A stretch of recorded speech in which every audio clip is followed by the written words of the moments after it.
Cairn Glas na maith í scach na gréine ar na mallaibh, agus las brí agríthe idir óg agus siúd na bhfuil cóthóg chéarna.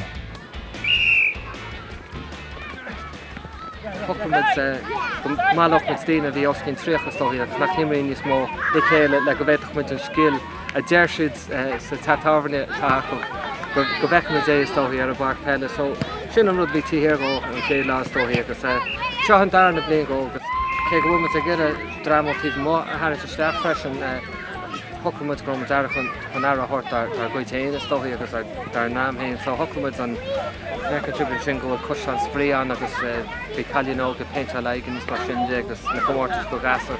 Just ceapmuid go neamh go Pobal agus mar deisiigh an bobal teachtamach Ráth Cairn Glas an tóí.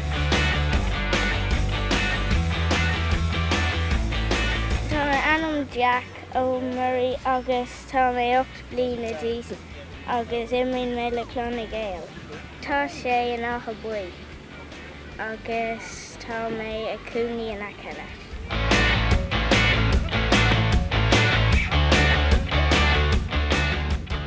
Bhí na peileadóirí leide chuí chun páirte irí as an chaid, ach ní róch na seansceilna bháda teachtar ráiseachú, a glíthe congra seachtar an taobh, tá glambé a ná leo le faras bargá fonte ar nár an balla. Démar bhín chuí sin ar na cósa? Bhí sé an díon nó minute nó nach míon taí go agus gantra an áil bheith siúd, nó tar éis fithe neomad nó mar sin a teanna dheachú agus caiintú leanana leis. sé go deasachta leis George deasachta teachad fáirt agus bheith páirt go gcuidim na ríist. Agus an lá lebh an líonna cé bhí neithí sin bhór bainne rí? Ne, chun lád a gcuidim nóra chun bhí camará bhím rín táid airgam líonar nech. Rannach sin mar a bhíns.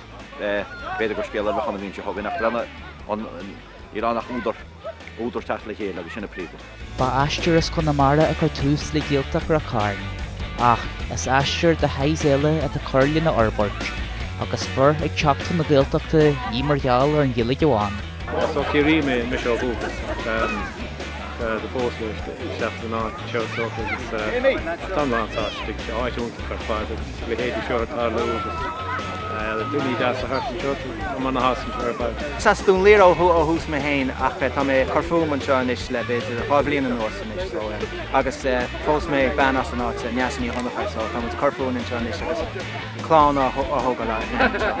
Fós mé sé bannas Conamara nó bannas Cairn so thuclamid burt dúna gcéad a bheith meas go muid a bheith héana tóí agus brenn sé muid a Conamara.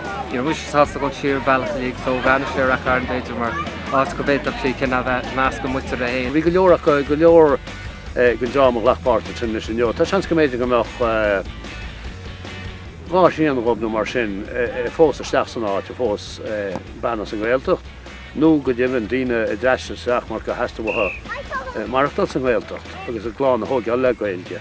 Agus tá míle fáilte a bh daoine mar seas an ceantar se gcónaí. Bidín se go mór agus tá lán daltaí go le gin bunscoilinn seo agus tá ní man an figure a chur ar tá an bhfuil go leor go lán agus a go leor daltaí go le gin anscoilinn seo farsin. Tá anáilte go dóir chuoineáil tríomh maithim geantar seastóí agus sin rud tá a gur dhéana go meachlucht a bheith go teachtógin agus bhí mu a gur iad a hairnta nuas go minic. Is pobal beag muid Ghaeltacht a muid agus tá a gur arála daoine go bhfuil meid an agus go bhfuil fáilte go bliain a gcónaí.